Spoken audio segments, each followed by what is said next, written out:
What's up, friends? Welcome back to Coffee Time with Alice. I'm so glad to see you again. I hope y'all are doing well. So I'm just gonna dive right back into what I like to call my Pillars of Rock and Roll series. Today's legend is someone who I'm happy to say is still with us. He has won 9 Grammys so far, including the Lifetime Achievement Award in 2015, and the Best Blues album in both 2016 and this year, 2026.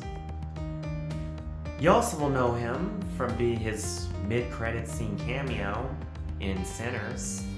If you haven't seen Sinners, I highly recommend it. It's my favorite film of 2025. I'm talking about a man who has bridged the gap between generations and genres, Buddy Guy. Down right, I got the blues, from my head down to my shoes.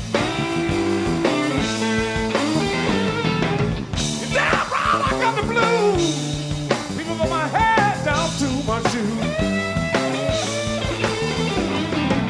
You know I can't win, 'cause I don't have a thing to lose. Stop by my daughter's house, you know just want to use the phone. Yeah, stop by my daughter's house, and I just want to use the phone.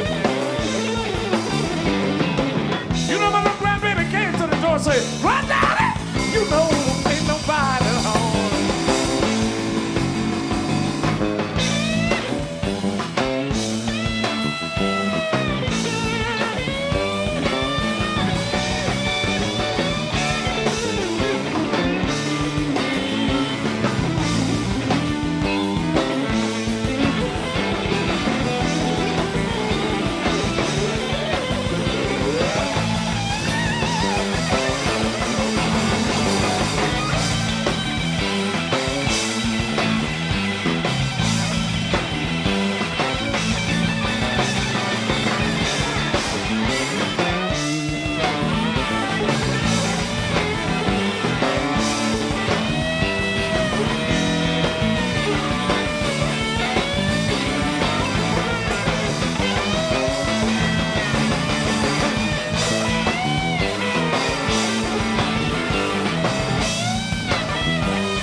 Born in 1936 in Lettsworth, Louisiana, George Buddy Guy, Buddy being a childhood nickname that stuck with him forever, was born on the plantation, living with both of his parents who were sharecroppers, and his 5 siblings, one of them being Phil Guy, who is also a musician, and the two of them have collaborated on a few projects over the years. Buddy himself got his first job picking cotton, being paid $2.50 for every 100 pounds of cotton that he'd turn in. But he would also build his own diddly bow, where he learned the basics of guitar. Once he had that down, he was gifted a Harmony acoustic, which stuck with him until 2005. That's when he was inducted into the Rock and Roll Hall of Fame, and he donated his guitar to the museum. So that was clearly his dream from an early age. And by the mid-50s, he had moved to Baton Rouge, and he worked with artists such as Raph O'Neal and Big Papa Tilly. This is where he started to get his feet wet, and he started learning how to be a professional musician, understanding the business of it. He tried his hand at recording with Ace Records, but it didn't go anywhere. But no matter, he kept going on. He decided to reinvent himself by moving to Chicago in 1957. There he would come under the influence of Muddy Waters, who really tightened up a lot of what he was doing. But he would, of course, bring his own thing into it, Buddy Guy being notorious for using power chords. Something that most people associate with rock and roll or punk, but Buddy Guy was bringing that into blues, along with everything he was learning from Muddy Waters and everything he's learned in his travels thus far. And during this time, he also started working with Ike Turner. They collaborated on a couple tracks, and he wasn't having the big recording success yet, but he was building up his repertoire in live performances. He was building his audience. And with the rise of rock and roll that pushed a lot of blues artists out, Buddy Guy dug in and he acclimated it to it. He did a show, the Super Show, in 1965. It was him and Eric Clapton and Led Zeppelin and Buddy Miles and Stephen Stills and others. This is how he stayed relevant. Even though he wasn't having a lot of hits in the recording front, his shows were something to see. He made powerful contacts. He tried new things. For instance, in 1972, he opened up the Checkerboard Lounge. Yeah, it wouldn't last forever. He left in 1985 because it wasn't making a lot of money, but what a way to keep going. Try something new. And by the 80s and into the 90s, there was yet another blues resurgence, very similar to the one in the 60s, which propelled Buddy Guy back into the spotlight with his music. And in 1991, he released his critical hit album, Damn Right I've Got the Blues. What's interesting, that was actually my introduction to Buddy Guy. That was the first album of his that I listened to. And this brought him back. And he kept playing. He toured. He was playing blues festivals, rock festivals, working with people like Carlos Santana, working with B.B. King, working with his brother Phil Guy, as I mentioned earlier, working with all the movers and shakers in rock. That's what kept him relevant. When he needed extra income, he had jobs. Like at one point, he was a tow truck driver. Another point, in his Baton Rouge days, he was a janitor at the university. He did what it took to pay the bills, but kept going with his dream, with his passion.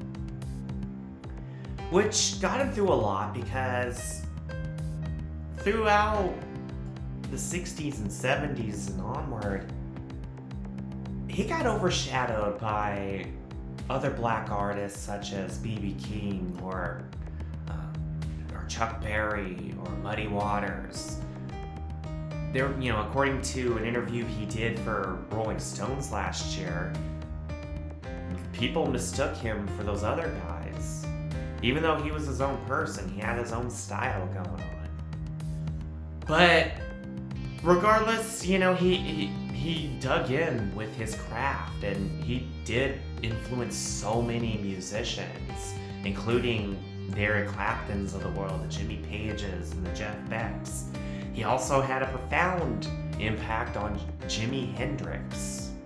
A lot of people think of Jimi Hendrix being the innovator of everything he did, including like raising the guitar up and playing with his teeth. Nah, that was actually Buddy Guy who did that first. And Jimi Hendrix thought that was awesome, and then he did it. So Buddy Guy's an example of being the hero behind the scenes.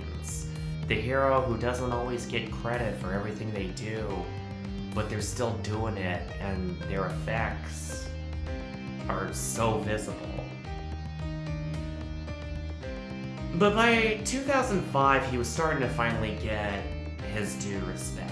As I mentioned, he was inducted into the Rock and Roll Hall of Fame for inspiration, for what he's given to blues and rock and everything that's related to all that. And he's winning Grammys for songs, for albums. 2016, as I mentioned before, winning the Grammy for Best Blues Album. In 2009, he tried his hand at film in The Electric Mist. That film didn't go anywhere, but his role in Sinners from last year, now that's iconic. And that's rocketed him to a whole new level of success right now. Like, he retired from touring in 2024, but he still plays. He still does his shows at his club in Chicago. But, he's a great example of perseverance paying off. He has played for presidents. He's been, he's in the Louisiana Music Hall of Fame. He's in so many music libraries. Like, he may not be the person you think of when you first think of blues, compared to like B.B. King, Muddy Waters, or Robert Johnson.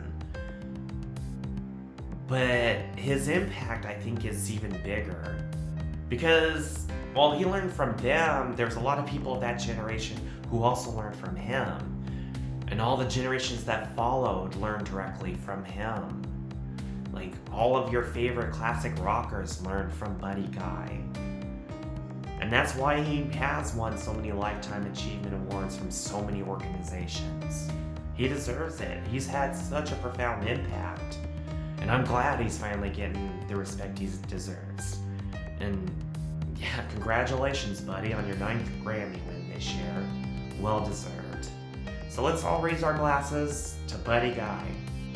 Someone who is holding the torch of the most inspirational music generation.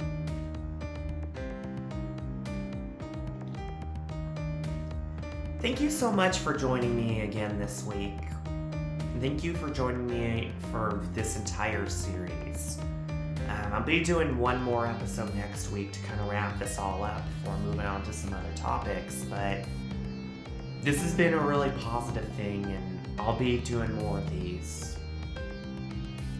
In the meantime, stay safe, keep learning, keep growing, and I love you all. Y'all are doing great.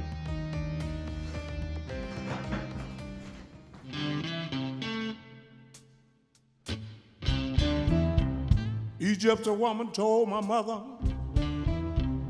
just before I was born, say you got a boy child coming, gonna be a son of a gun. He gonna make pretty women run and jump and shout. Then the world wanna know that I'm your hoochie man.